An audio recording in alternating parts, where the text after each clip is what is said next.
probably deserved what happened. But just because you can beat him up doesn't give you the right to. Remember, with great power comes great responsibility. Hi there, welcome to the 3.5 Walls podcast. I'm Austin Zwiebelman. I'm Jackson Morrill. And I'm Daniel Green. And today we're going to be talking about the Spider-Man movies, a nice little retrospective over what? The 7 films that Hollywood's given us so far? Yeah, all 7. Has it really been 7? Yeah. They've been making Spider-Man movies since 2002. How old were you in 2002? I was 8 years old. 6. In my opinion, this is like a science now. I was saying this to Jackson earlier. It's sort of like an element on the periodic table of Hollywood movies. You know, you've got the basic stuff down there where hydrogen would be, like horror, sci-fi, comedy, and then way up in the weird elements they discovered later, it's just like Spider-Man movies.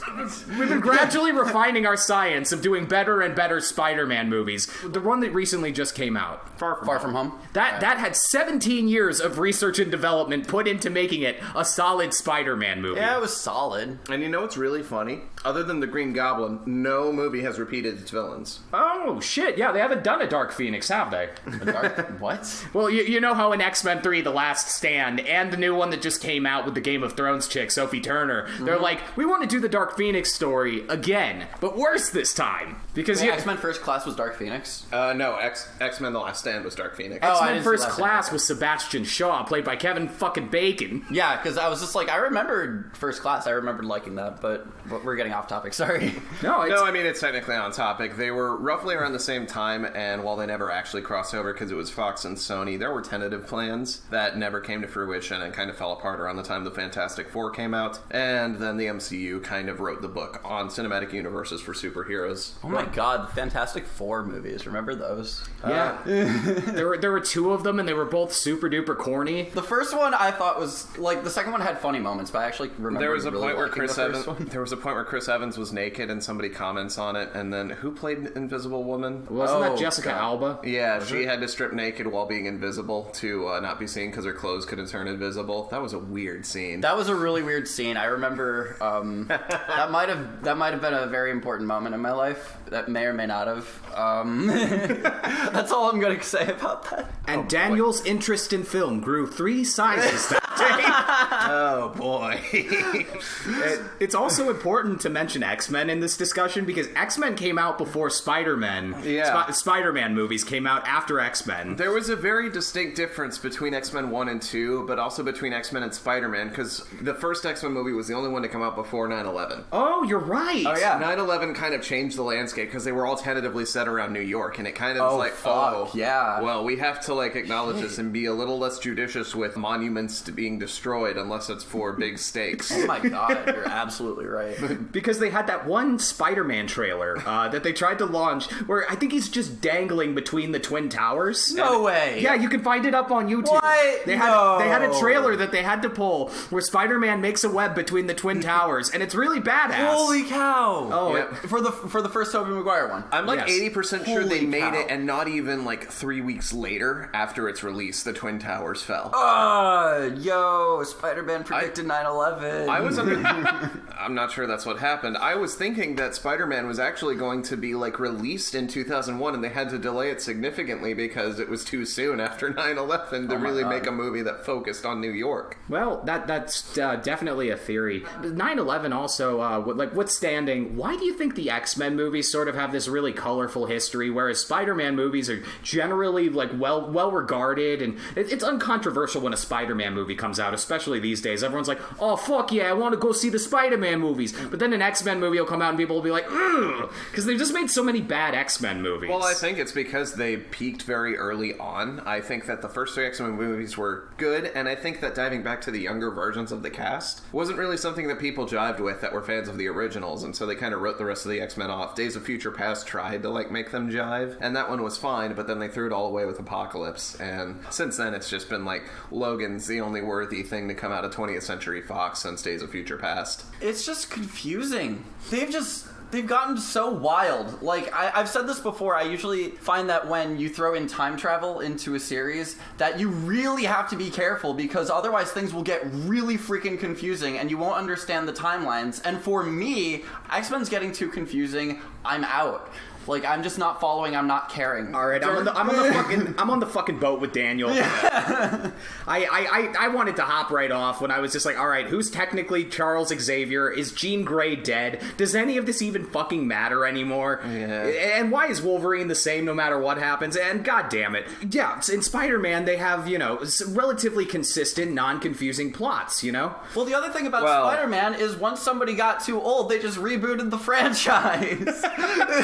They didn't try to, drag everyone from the old movies back into the continuity somehow. They're just like, fuck it, he's Andrew Garfield now. There's 3 distinct eras of Spider-Man. There's the originals, which were helmed by Sam Raimi, who I have issues with, but let's not get into that quite yet. And Tobey Maguire is Peter Parker. Horseman, okay. Yeah. And then we have Andrew Garfield's Pretty Boy Spider-Man, where they were kind of focused on building a hyper-modern setting, and it really didn't jive with what the classical Spider-Man was about while still trying to resonate with classical Spider-Man. And then they found a really perfect middle ground by really just taking Miles Morales' backstory from the Ultimate Comics and applying it to Peter Parker for the MCU Spider-Man, and that's jived really well. It's very successful, as seen with the new movie Far From Home, which, by the way, we will delve probably a bit into spoiler territory. We've all 3 seen it, so just a quick spoiler warning. If you haven't seen it, you probably don't want to hear us talk about it, because it's really difficult to talk about what's good in Far From Home without spoiling it. The trailers did a really good job of hiding the things I really liked in Far From Home. Which is surprising, because they were, once again, lambasted as Sony mishandling the material and revealing too much. So, anyone who knows me in real life will know this. I don't watch trailers, so... Whoa! So if there's a movie that I'm really excited about, I don't watch trailers, so just that's... You just mentioned trailers, and you're saying, oh, the trailers did a great job. I can't comment on that. You managed to avoid... You avoided literally everything other than me, shutting promotional pictures down your throat and showing you, pictures of the suits. Yeah, and, I don't... promotional pictures, I feel, are different than trailers. Because, one, you can't avoid it. They're literally everywhere. And, a trailer, you can just close your eyes, cover your ears, whatever. But, and also, I like seeing promotional material because that gets me excited. Because I'm like, oh, what the hell's that? I'm just imagining you at a food court in a mall, and the sample guy's just like, hey, would you like to try this little Philly cheesesteak on a toothpick? And you knock that shit out of his hands. You just, walk up to the Penn Station, and you're like, I'd like a large-ass Philly cheesesteak, please. Don't tease me. And you're just staring the guy dead in the eye, and you're just like, I don't do movie trailers either. I want to know what it tastes like firsthand. You give me a sample, you're spoiling the ending. I gotta disagree with Jackson. I grew up to the point where I actually had a birthday. July 6th, one of these years of my life. I think I was maybe 10. You actually had a birthday? I had a whole birthday where I aged a year. Whoa! I hosted my birthday at a Spider-Man 2 viewing party. I got all my friends together, got my parents to shell out $5,000 for the 3 tickets needed to see Spider-Man 2. With me and my one friend. But I have a very fond memory of going there and seeing Ray Liotta fucking murder people in an octopus mech suit. And I remember the first 2 Spider-Man movies very fondly, to the point where I think with great power comes great responsibility is just permanently tattooed into my brain fibers. Oh yeah, absolutely. God, so Spider-Verse did something really cool where they used archive footage of the original Uncle Ben actor saying that line in that movie just because... Oh, really? Yes, I didn't know that. That's the great power, great responsibility line that echoes in the opening montage where Chris Pine is narrating. It's actually the original actor for Uncle Ben, because I don't remember jack shit about those movies. My experience with Spider-Man, it really boils down to 1990s, the animated series of Spider-Man. Yes! I loved the shit out of those, and I did see the first 3 Spider-Man movies through 2007 in theaters, but I genuinely did not remember anything from them. I had a toy of Spider-Man from those movies, and that was it. Everything else was just I was basing it far more off of the kind of grown-up Peter Parker that's kind of riffing off of Batman and has a full-time job and is pretty much an adult in the animated series. Right, because don't him and MJ get married in the animated series? Fuck if I know. I had a DVD that had 4 episodes and I just watched those over and over again. Right. Everybody gets married in the comics. Looking back on the animated series, if the movies were more like that, then we'd be more attuned to what we said about the X-Men about Spider-Man, because the animated series got buck fucking wild, okay? okay? There was time travel. There were, like, multiple Mary Janes. It was fucking nuts, okay? Yeah. The finale of the series was like Spider Wars, and it had like 6 different versions of Spider-Man, including one that was an actor for a movie, and they transport animated series True Spider-Man to meet Stan Lee at the end. Christ. It was wild. I didn't really watch it on TV or anything, but I had a DVD series because my parents were like, well, he likes Spider-Man. I had like pajamas with the web wings and everything. Oh, you had those. Whoa! Yeah. I was cool. Those were See? cool, yeah. This is the only time anybody has told me I'm cool, by the way. Yeah. So, How does it feel? it's pretty great. Is it everything you ever wanted? Yes. I can die happy now. Knowing that we appreciate you for your Spider-Wing jammies. Yep. Uh-oh, he's got a gun. That was my Spider-Man growing up. A lot of people say that Tobey Maguire was theirs. Mine was the animated series, and as a result, like, I had very hazy memories of the original Spider-Man movies. I, again, saw all 3 in theaters, but I don't remember jack shit about Spider-Man 2 or 3 to the degree where even if I wanted to recall what Venom looked like in 3, I couldn't tell you or describe it in any way. I know. I absolutely Other people could, can. yeah. And then 1 I only know because I rewatched it in college with Josh, and it did not hold up whatsoever. It was an agonizing experience to go through. And the whole time Angelo was like bugging us about how great it was. It's really not that great. It's not. Like, it's fine. I mean, It's a Raimi movie is my thing, and I have qualms with Raimi as a whole. Just, I'm not a fan of his directing style or anything. Austin is side-eyeing me as if he's going to, like, stab me in my sleep, which is fair. Man, you haven't even seen a dangerous side-eye from me. This is just me listening to you. this is really him listening to you. Yeah. I'm trying to think of something insightful to say about the Spider-Man Sam Raimi movies, but here's the thing. The superhero landscape, the landscape of superhero movies, has changed so fucking dramatically that it's like when an old person comes on and just says, the special effects in King Kong, the black and white one, were really the tits, Jimmy! You know, like how are you supposed to respond to that? Just be like, yeah, claymation. That was pretty fucking cool back in the day, right? There was a guy in a suit for Godzilla. You see, they had the, like, I feel like some fucking crone who's just like, well, they used the CGI for the scenes when he's dodging the debris. And did you know he really caught all that shit in the lunchroom scene? Took him 157 takes. There's little things that I really like about the first and second Spider-Man movie, and I will go to no lengths to defend Spider-Man 3. That was like a fucking wound in like fucking comic book fan history, because we had like these 2 really flawless superhero movies compared to the like what other superhero movies were being released back in the day, and then they come out with this movie and they're like, and the villain's gonna be big drum roll, the Sandman, and we all went, and a what? Like, okay, actually, so I'm not gonna lie. I was reading these really shitty newspaper comics of Spider-Man, and I just finished the one of the Sandman, like right as I saw the trailer for Spider-Man 3. So I was a little pumped because I just found out about this villain, but at the same time, then I found out that Venom was in it. Right. And that's who everyone wanted. We wanted either Venom or Carnage. They were the 2 most popular villains, and at this point, any good self-respecting movie franchise stopped at 3. We all assumed there was not going to be a Spider-Man 4. Except for Star Wars, which somehow stopped at 3, but had 3 others ahead of the first 3. But you realize that they all come in 3s, right? All the Star Wars? I mean, they put out 4 of them now, Disney has. Well, yeah, but like all the main like storylines, they've all come in 3s. 1, 2, 3, or 4, 5, 6, 1, 2, 3, 7, 8, 9. Imagine a family of people, but each generation, instead of having like one normal kid, their bodies are hardwired to have triplets every time. That's Star Wars, okay? They're genetic freaks. Yeah, I actually like that. How do we explain Solo and Rogue One? Bastards. Once upon a time, there was this fucker named Bob Iger, and he really liked money. And this bitch named Kathleen Kennedy strolled in and was like, "What if I told you Lucas was willing to sell for $5 billion?" He put his cigar out on some little fucking kid chained to his table and just went, "Brilliant!" Solo and Rogue One, those are just like the love affair childs. Yeah, like the sex was like incredible, right? And that's why Rogue One is like the best Star Wars movie. A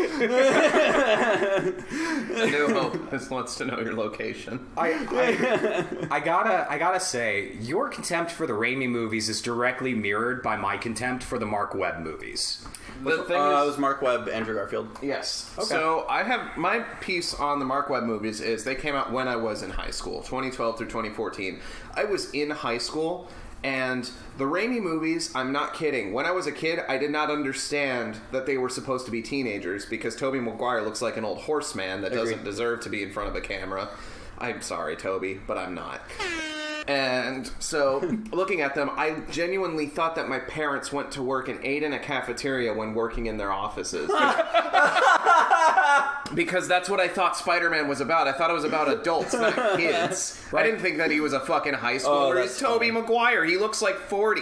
Your parents are just depressed from, like, credit card debt and, like, the car's breaking down and they can't afford to fix it. And you're like, what's wrong? Are you getting bullied at work?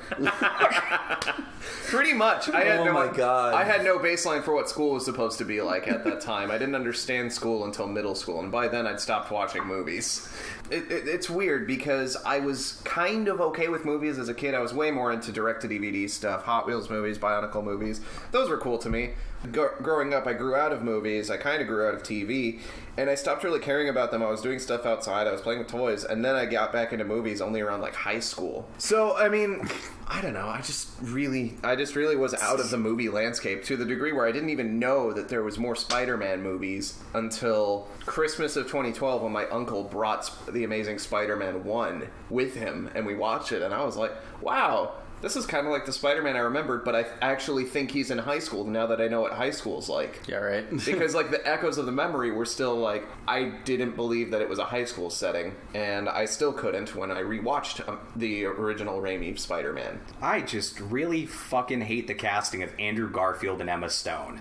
Because when I saw Andrew Garfield for the first time in movies, it was The Social Network. Yeah. The 2010 movie. So I'm picturing him as Eduardo Saverin, right? Fuck you flip-flops. Yeah, like he's this big shot fucking guy who made $500,000 in a summer betting oil futures, and then he's like fucking wisecracking Peter Parker, and there was all this buzz coming out beforehand where they're like, I don't know if you've read a Spider-Man comic before, but did you know Peter's supposed to crack a bunch of jokes? In this movie, Spider-Man's gonna be a stand-up comedian. And I'm just like, okay, that's fine. Like, I'm glad that Spider-Man's like, you know, making fun of people more often. And then I see it, and I'm just like, I don't buy that this guy's in high school at all. I had the opposite effect. Yeah, I mean, neither of them were particularly great interpretations, but the Raimi films had, like, Raimi-level camp, which I can't stand. And then the web films had, like, really decent action to watch, particularly the first one. There's that really good scene where they're all, like, where the lizard's in the school fighting around, and Spider-Man's kind of dodging and kind of getting people out of the way. Stanley almost gets hit by a table. Oh, yeah. I am the table!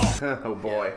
I mean, I loved the first Amazing Spider-Man. Now that I understand... I loved it. Now that I felt the same way, but now that I understand film, I see all of the flaws of The Amazing Spider-Man, but if you were to put a gun to my head and make me choose, I would absolutely watch The Amazing Spider-Man 1 over, like, the original Spider-Man. We got an L word about The Amazing Spider-Man. Your world and mine could be like the farthest apart circles on a Venn diagram right now. Do you Explain yourself. Austin, I loved it. I totally related to Peter Parker. Mm-hmm. It's because he skateboarded, isn't it? Partly. Like, he skateboarded. Like, I took it as he's not so much a nerd, but he's more of just like a social outcast. I related to that a bit more. I loved the action scenes. I thought that Andrew Garfield's choreography was incredible. Like, he actually looked like a freaking spider. It was that, like, the very first fight scene when he's chasing that guy right after his uncle's killed, and he's like, when was the last time you were in Queens? And, like, he's going through the alley. Like, there's this moment, I'll never forget it. It was, like, smoke, and it was, like, on the rafters, right? And he was just crawling on it, and it actually looked like he was a spider. I thought that was so awesome. And the thing about Andrew Garfield was he's skated, he's done parkour. Like, he is fit. So that's how I've heard of Andrew Garfield. I didn't see The Social Network. He's kind of live, yeah. So, I've not seen it either. I've seen it eventually, but at that time, I have not seen The Social Network. Not me. And Social Network's a great movie. You should totally see it. But the story between Gwen and Peter, I thought that was written pretty well. Yeah. I thought the humor was really...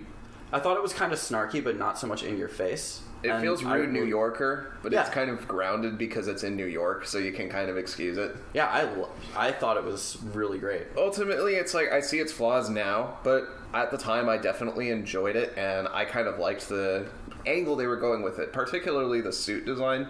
A lot of people lambasted it, but I liked how it came together, and I thought that using sunglass lenses as the actual lens of the mask was genius, because like opaque white is not an easy thing to make a one-way look through color. Like, so just using really... golden mirrored sunglass lenses as the basis wasn't a bad idea. Yeah. The rest of it was kind of like, oh, there's no way he could have made that over the course of like a couple weeks. Yeah. And there's incorrect motivations, like Peter Parker's reason for becoming Spider-Man is to get revenge on his uncle's killer. I really like Electro's motivations in the Amazing Spider-Man 2. Amazing Spider-Man 2 was garbage. It was an awful movie, and I saw it more than I saw most other movies in theaters. I saw it twice. I ended up on, like, not dates, but hanging out with friends. We just went to go see it. Isn't that the movie where Academy Award winner Jamie Foxx gets pissed off at Spider-Man because he doesn't remember him? Yeah. It's surprisingly less than that. Somehow, it is not that. It is because when Electro either accidentally or intentionally zaps something, Spider-Man gets these people out of the way of whatever Electro zapped, and then all of the cameras focus on Spider-Man, and that's what pisses Electro off, because he wants to be noticed, not Spider-Man. Which is stupid! Also, he probably was angry that they fixed the gap in his teeth. Oh, God. There's a straight-up shot that focuses on the electricity moving the teeth together. Oh, yeah, I forgot about that. I don't know why. Oh, my gosh, I completely forgot about that. Why is that in the movie? At least Rhino's a mech suit, which is slightly more agreeable than a giant man the size of Colossus just roaming around. I'm glad that they chose to save Paul Giamatti's Rhino. Like they bookended the movie with that. They're like, this is totally acceptable behavior. Fuck having an intimate scene with our characters or anything nice, like a normal cliffhanger. But he has to be back to Spider-Man. I know, that was just like, what? Like, that. I was so confused at the ending. I actually remember one of my friends, he was cutting it really close to where he had to go to work, right? Yeah. So, and we heard that there were going to be all these villains in Spider-Man 2. So, like, right at the funeral scene, and then we realized that there's more. I look at my friend, and he has, like, 15 minutes to get to work. I was just like, dude, I think you need to go. I think you need to go to work. I don't think you're going to finish this movie. So then... so he was getting pissed, and he left. And then, like... Not even 2 minutes later. Yeah, like 2 minutes later, the movie's done. And, like, we couldn't drive yet, so my mom had to come pick us up, so I felt so bad. Because he totally could have made the last 2 minutes of this movie. But I thought that there was going to be so much more, because it just ended so horribly. Yes, I mean, because of all the movies in the world that deserve to be 3 hours, it wasn't Avengers Endgame, it was Mark Webb's Amazing Spider-Man 2. Oh my god. I mean, I can't believe that your friend missed the alcoholic from Sideways in a Rhino mech. I know, like, it was bad, but I just remember that moment just being like, oh my gosh, there's gonna be like 30 more minutes of this movie, isn't there? You know me, I was just sitting there, and I see Paul Giamatti from 12 Years a Slave, and I'm just like, you know what, I've always wanted to see him in a Rhino mech. That was the most distracting thing about 12 Years a Slave. I was like, man, none of these people are in Rhino mechs. And Mark Webb granted my wish. Mark Webb, you beautiful hero. Yeah. Just fucking... Somewhere like Paul Giamatti's just like, I'm a serious actor, damn it, and like he's shouting it into like oblivion and no one knows why. They're like, Paul, you all right? And he's like, I just got a feeling. Sorry, I just wanted to be in a Rhino mech. But we eventually like made it past like the sort of corny and sometimes there was an interview that Willem Dafoe gave to YouTube. It was one of those videos, I forget the publication, but it's where he breaks down his most famous roles. And he was breaking down on how shooting Spider-Man 1, there's a scene where he's talking into a mirror, and the sort of like tonal disparities between various beats in the scene were like verging on like comedy to like really crazy horror movie. Mm-hmm. Which is like a trademark of Sam Raimi. Let's be very clear. And then you have the Mark Webb movies, which are sort of mumblecore and then sort of like this really slick, like overproduced, like, you know, fucking early 2010s. It's okay. You can say they're the film versions of Post Malone. I don't know, man. They're not like, there's not a scene where a character like marches out of a swamp of nacho cheese. So I don't know if I can compare it to like Austin Post's work. But then we get this the magnificent thing that everybody's been calling for, and there's sort of the air of mystery. Like, what happens if we give Spider-Man back to Marvel? Because at that point, Marvel had made like 13 successful movies. Yeah, it was Civil War, which was their Civil War was the 13th. They were basically going to be like, all right, Civil War, 13th film in the MCU. We need something big. It's Civil War, so it's already big. It's basically an Avengers ensemble movie. They did, the directors, the fucking madmen, because talks had broken down to make an Amazing Spider-Man 3 due to creative differences between Sony and Mark Webb and Andrew Garfield's rather interesting take on what they can do with Spider-Man, such as making casting Michael B. Jordan as a version of Mary Jane, so that Spider-Man could be bisexual. What? And then the actor for Captain Stacy was like, there was possibly discussion of a potion that could bring back Spider-Man's loved ones, and then Captain Stacy would reappear. And so you kind of get the feeling that Amazing Spider-Man 3 would have gone off the rails no matter what happened. So, I'm so happy they didn't continue. At this point, they're just like, all right, well, 2 flopped hard. We assembled 7 composers to make our score, and the score wasn't that great. They 6, and they released it under like the pseudonym The Magnificent Six. It was like Junkie XL and 5 others, but it was way too much. They spent way too much money on Amazing Spider-Man 2. Didn't see the returns because they didn't have merchandising rights. That's fun. A funny thing, Sony has not had the merchandising rights to Spider-Man since I think they sold off some extra stuff in an effort to keep the movie rights. They sold the merchandising rights back to Disney. Wow. Really? Yes. But if you don't have the merch, how is Amy Pascal supposed to get her cocaine? Exactly. So that she can make more Spider-Man movies. That actually makes sense because I was in Florida last Christmas, and when I was down there, we went to downtown Disney, and I was seeing all this merchandise for Into the Spider-Verse. Really? Yeah, and I was sitting there and I was really wondering. I was like, how are they able to sell Into the Spider-Verse merch? Because it's not a Disney movie. But, now that you're saying that they have the merchandising rights to Spider-Man, it probably is all gone through Disney, isn't it? So, pretty much. They deliberately shaft Spider-Man merch for movie tie-ins, kind of as a kickback to Sony. And now that they have the TV rights as well, they're more focused on making their animated garbage TV shows merchandised to hell and back. Yeah.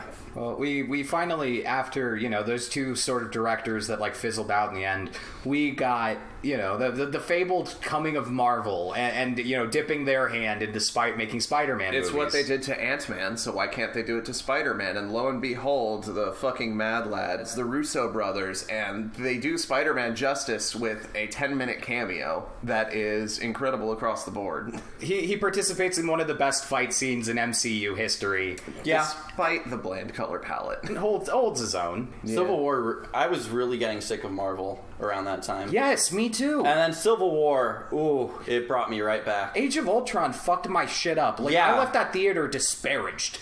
Age of Ultron previously held the record for most seen movie in theaters until Spider-Verse, because that summer I was just home with my friends, and it was one of the last summers we were all in Kansas City together for the whole time. And so we fucked off to the movie theater and saw Age of Ultron 7 times and Ant-Man 3 different times. How did you sit through that piece of shit 7 times? Because I really liked Hawkeye, and I can stomach pieces of shit, as evidenced by the fact that I'm totally okay watching The Amazing Spider-Man 2. God. I needed something like Civil War. I can't tell you how big the smile on my face got when Iron Man was just like, Captain America's like, please don't kill my best friend, and Iron Man's like, I don't care, he killed my mom. And I'm like, whoa, I haven't gotten this feeling from a Marvel movie in like a long time. It was so cool. Yeah, it was cool, but like Spider-Man was handed off to them, and it was basically, Spider-Man is in the MCU now. There is no going back on this, so... Oh, yeah, of course. Eventually, they get to release Spider-Man Homecoming, and they finally got a feature where Spider-Man is a Spider-Boy.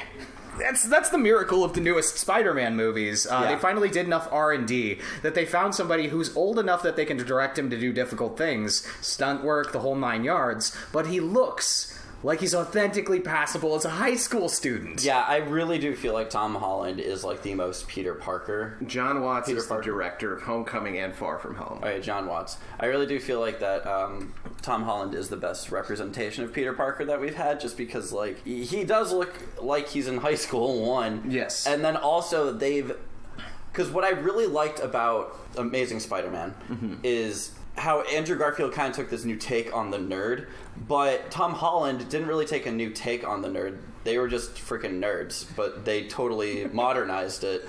Because, of course, he's a genius level, so he gets into a school where everyone is a nerd. Yeah. There's no stupid people in that school. Like, even Flash Thompson is shown to be, like, on the academic decathlon because they're all smart. Yeah.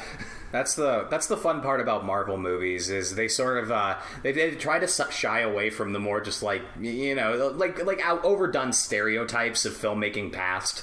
Like every lazy stereotype that you can think of is just like totally tossed out the window. They're gonna have a scene where like his they took the fucking old aunt and made her hot. Marissa Tomei's casting was pretty good.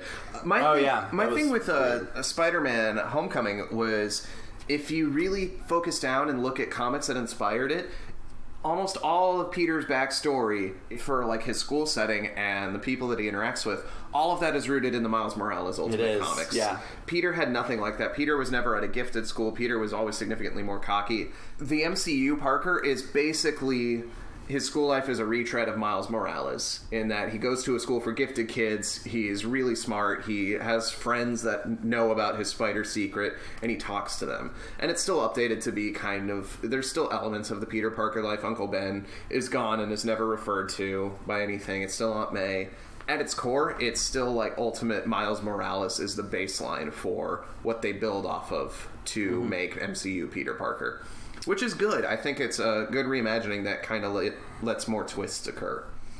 I've got this thing about the villains from Far From Home and Homecoming, because people can remember the Raimi movies fondly, especially the first two, because Parker gets close to the people who end up trying to fucking murder him. Mm-hmm. You know, like Doc Ock, he's like his lab assistant or something, and Harry Osborn is like this dude who's like, I'm rich and I think you're smart, Peter. I'm something of a scientist myself, you know. like it's heartbreaking when Spider-Man ultimately finds out that these like heartless fucking monsters that he has to stop and like throw into a tiny sun or impale with their own glider are like people who are like his friend's parents. Well, Doc Ock sacrificed himself to save Peter Parker in a moment of self-understanding. But anyway, it was like that was the thing that people remember fondly about the Raimi movies, because when you're a kid, you don't see too hard into the artifice of like how Sam Raimi's fucking like joking around with his own movie, and so you're just like you're not distracted by that shit. You're like, man, that would suck if I had to kill my friend's parents. How would I explain that to James Franco if he was my friend? He would just say, this pie is delicious. So good. And so that's what's amazing about the new Spider-Man movies is the artifice isn't distracting. In fact, it's really endearing. Like, they use a lot of really, like, well-balanced Marvel whittled down formulaic like filmmaking things. I still think that Homecoming's twist with the Vulture is one of the best things that's ever been put on film. That was really cool. It was so good, but at the same time it was layered in such a way that there are ways to execute surprise twists horribly where you don't see them coming and you can't see them coming. Whereas this one, there's not real outright hints, but they're very subtle in there. And it works really well. It's just funny because, like, I'll rewatch Homecoming, and now knowing that Michael Keaton is evil... knowing that he's the dad, it's just so weird, like, going back and seeing just, like... Because there are so many hints throughout the entire thing, but then in the end you're just like, oh yeah, no, like, that was there, but that totally doesn't make sense, actually. Like, I could totally see how I would miss that, like, every time. And the villain motivation from Homecoming, you know, my little commie ass loved it. I'm like, yeah, workers' rights, fuck it. You put on that Vulture suit and you drop people from great heights until they die. Like, the government fucked you, okay? You appropriate that alien tech. Fuck Tony Stark. They took the parts of the movies that everybody remembers fondly, but, you know, the other parts of the movie didn't age well around it. Like, you can remember, like, going through a house and being like, yeah, that house is cool, it has an elevator in it. Then you return from it when you're not, like, to the house when you're not six years old, and you're like, oh, this elevator smells like cigarettes. You know, and then you go to Homecoming, and it's like, okay, we installed Windows 10 on this fucking 1994 ThinkPad, and we've got it running the same exact program, but it's nice now. like we still get, in Far From Home and in Homecoming, they have these villains that Spider-Man, like, has a personal attachment to, just like the first two villains in the Raimi movies, except they don't have dumb scenes where people turn into CG skeletons out of nowhere. Yeah, instead we get one of... people lambast Homecoming for having no, good action scenes, but I still maintain that being on the plane, the Vulture is never more terrifying as he's using these giant wings to claw his way down the canopy of a plane, flying at cruising altitude towards a kid. The one thing I hated about Homecoming was the scene where Michael Keaton shoots that guy, and then they play it off as a joke.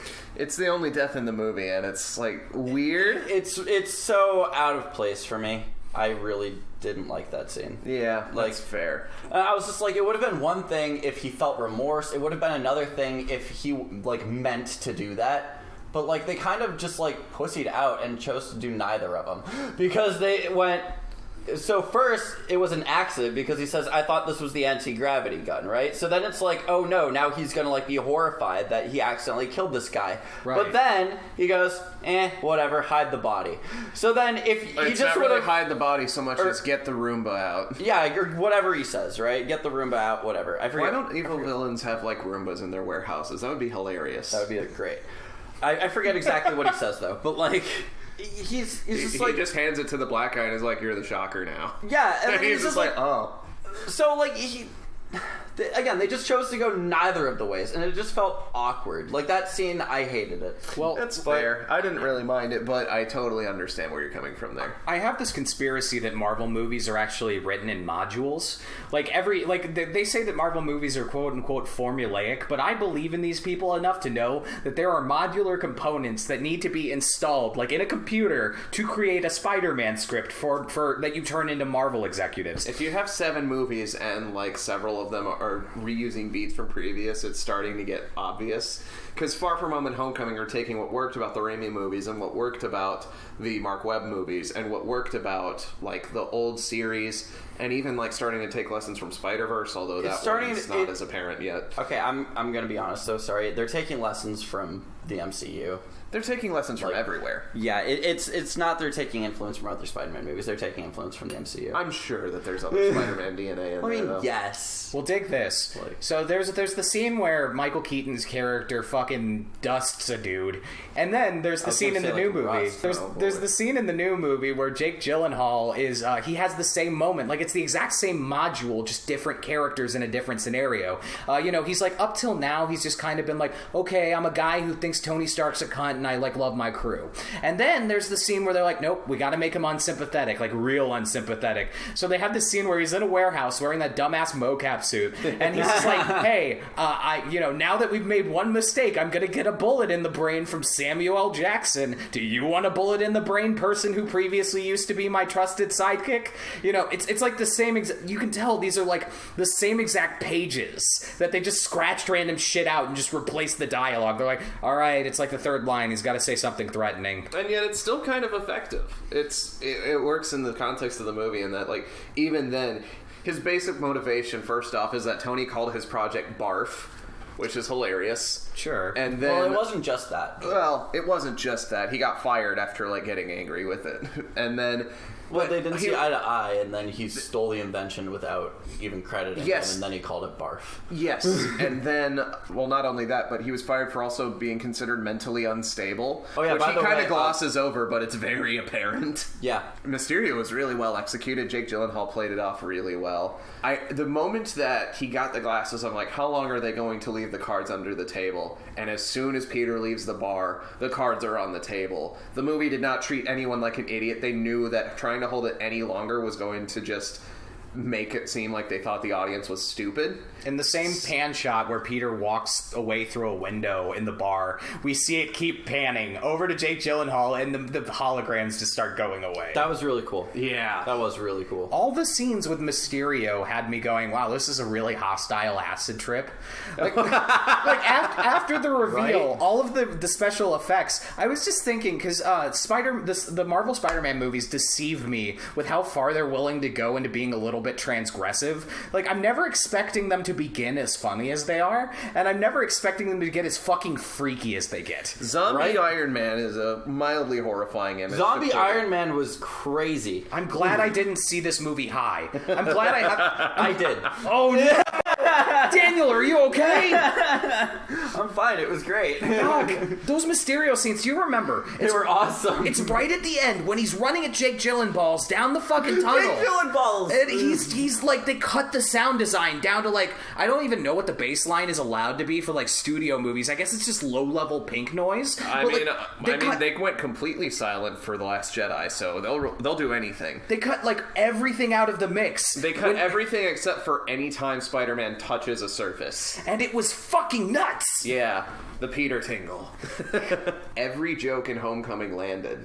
I couldn't think of a single one looking back at it that didn't seem funny. I was disappointed by the lack of larb.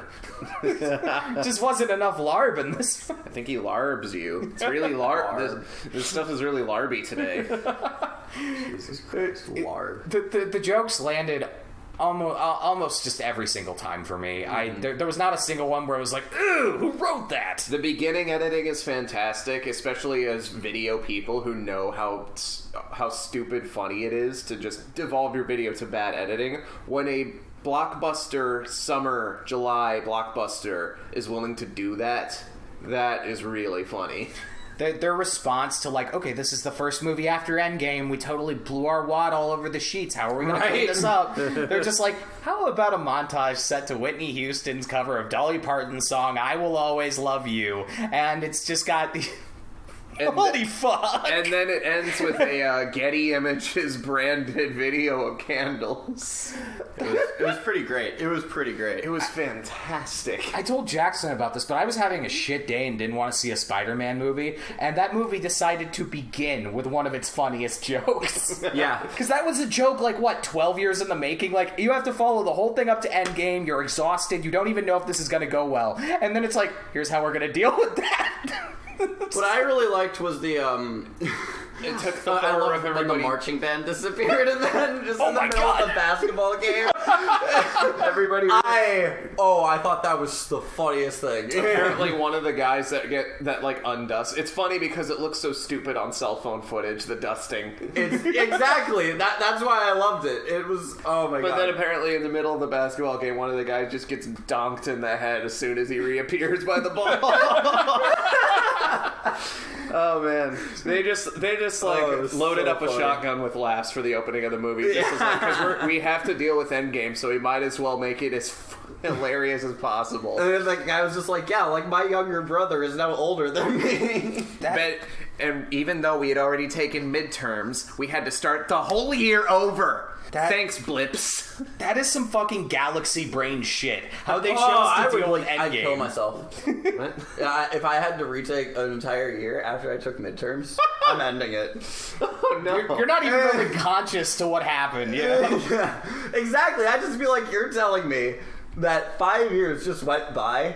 Like, everybody has moved on 5 years without me, so I'm gonna come back, I'm gonna have, like, nothing. I'm gonna have, like, no friends or whatever. And on top of that, I have to restart my entire year in high school. I lost I'm 4 months. I lost 4 months of a high school year. I lost a year of my life. You lost 5 years. It's 5 years, but 6 years then, because you have to retake school.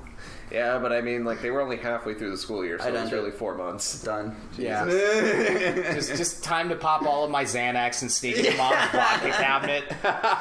Just this is the part where I play that Harry Nilsson song, I Can't Live If Living Is With Midterms. Oh man, as a palate cleanser, Far From Home was really great to kind of like cap off the third phase of the Marvel Cinematic Universe, because it opens the avenue for so much more, and it kind of proves that there's not really going to be a true legacy fulfillment of Tony Stark, and it's really going to be a mantle not carried by Spider-Man or any one hero, but it's probably going to be a collective effort. But the point of Far From Home was, using a solo Spider-Man movie, we need to prove that these heroes need to operate on their own terms. And then, of course, we get J.K. Simmons back in the end credit scene, because we're just going for all of the spoilers. That's just like a really fun brick joke. Playing just Alex J. Jonah Jameson. J. Jones Jameson. just he comes on and he's just like, this Spider-Man is a menace. Buy my brain pills. when J.K. Simmons play the role. comes on and fucking Mr. Not My Tempo is back in a Spider-Man movie, I was like, no way. I just said that in the theater. I didn't give a fuck who was hearing me. I was kind of like disappointed because he went bald, so he can't have the hair. But it's like, whatever. He's clearly going for an Alex Jones vibe, which is like the best Hilarious. way to do J. Jonah. It's what they did in Spider-Man PS4. He just shows up on like radio broadcasts as a former journalist that's been booted out because he's so anti-Spider-Man. So that he has to do his own local CV radio podcast show. There was one thing that I won't forgive them for. So after that scene, right, I turned to Jackson in the theaters, and I just went, I know what's going to happen during the next end credit scene. And I thought for sure that they were going to bring back Tobey Maguire and he was going to say pizza time. Pizza time. And you're the worst for thinking that. Because there was that petition that got started. Yeah, and it's wanted it stupid. to I don't happen. want to see that man on film again. Pizza time. Shut up. Anyway, Sorry.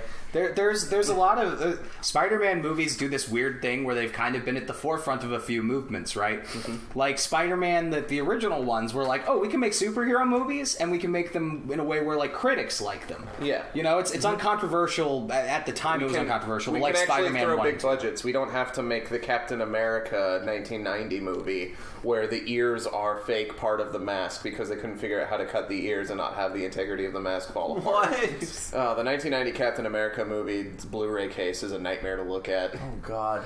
And then there's the new Spider-Man where they got Far From Home. That's such a good movie that it was able to counterbalance the weight of the fucking Infinity Stone saga. Mm-hmm.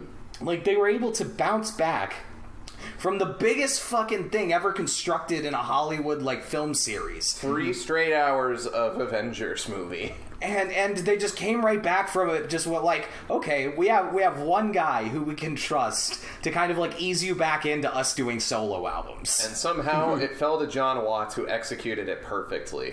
And then we have the other Spider-Man movie that we've like mentioned very little here that also did something fucking monumental. It basically changed the face of animation. Yeah, I mean, we as much as we give praise to stuff like Spider-Man: Far From Home, it's no contest. Spider-Verse is the best Spider-Man Into movie. the Spider-Verse is, if not the best Spider-Man movie, the best superhero movie made recently.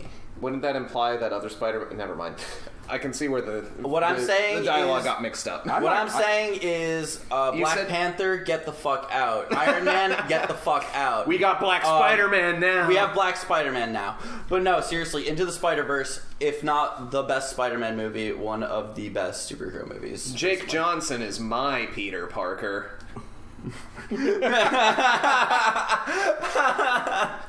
It was such a good fucking movie that oh my god, I was serious. I would have seriously been better off that night at the Oscar party we went to if Into the Spider-Verse had taken Best Picture. I can't think of a better movie that came out that year. Yeah, like I I really was not following a lot of other movies, but like what I have seen, like Spider-Verse was just so good. The only movie I saw to preface, I saw Spider-Man Into the Spider-Verse 13 times in theaters. Fuck me. That I determined after I saw it the first time, I got into it early, like 2 weeks ahead of its release. I just happened to stumble upon a showing at Ronnie's, and I bought a ticket, and I went.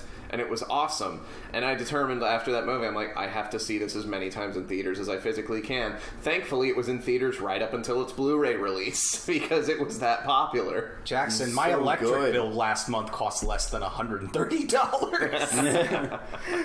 Jesus. No.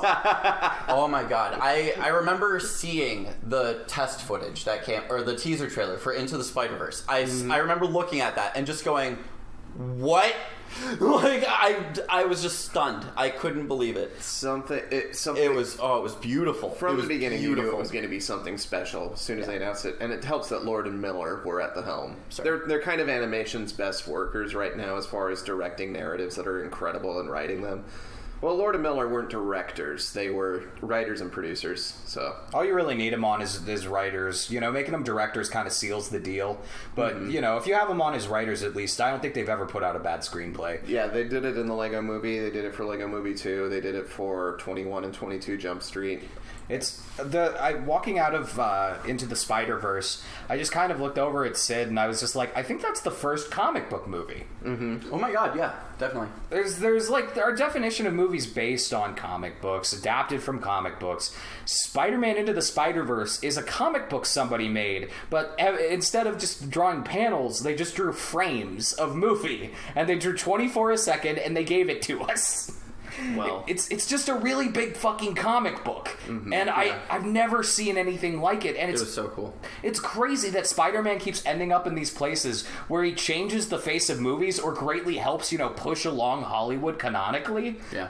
Like, what's the fucking deal? It's just a dude with spider powers. Why do we keep doing this to ourselves? Because I think he represents kind of one of the best characters that America's ever made. He's one of the most relatable people out there, and especially with the emphasis that anybody can be Spider-Man, that previously comic books and now Into the Spider-Verse has forced upon the world to, like, open their eyes and see.